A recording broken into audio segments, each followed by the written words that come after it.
ازاي تعالجي طفلك من السمنة وازاي اصلا تحميه من السمنة.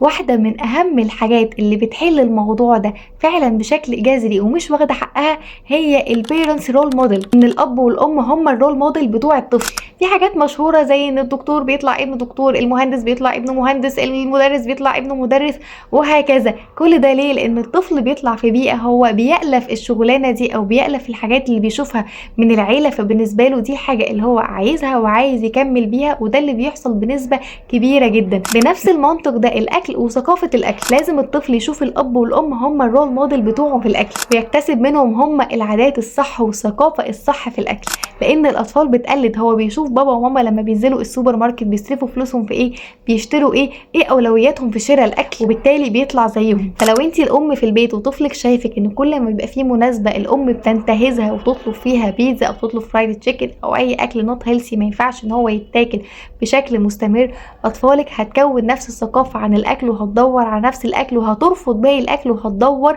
او هتزن على نوع الاكل ده. فانت كأم والاب كمان معاكي محتاجين تركزوا في اختياراتكم في الاكل بره البيت وتكون هيلثي. لازم تركزوا كويس قوي تصرفوا كل جنيه في المشتريات بتاعه الاكل ازاي، وبترتبوا اولوياتكم فيه ازاي، وتشرحوا لاولادكم بنختار الاكل ده بناء على ايه وليه بناكل نوع الاكل ده.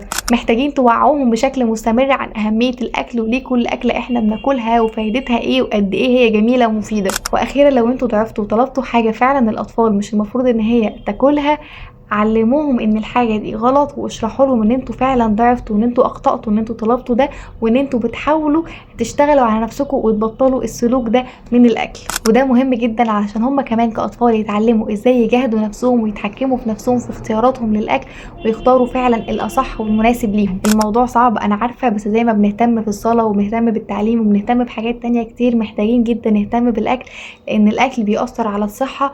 ودلوقتي بقى فيه حرفيا من كل 3 اطفال طفل مصاب بالسمنه، والسمنه مش حاجه عاديه، السمنه ده مرض وبيتفاقم الاعراض بتاعته وبنوصل بيه لكوارث. فاهم حاجه صحه ولادنا.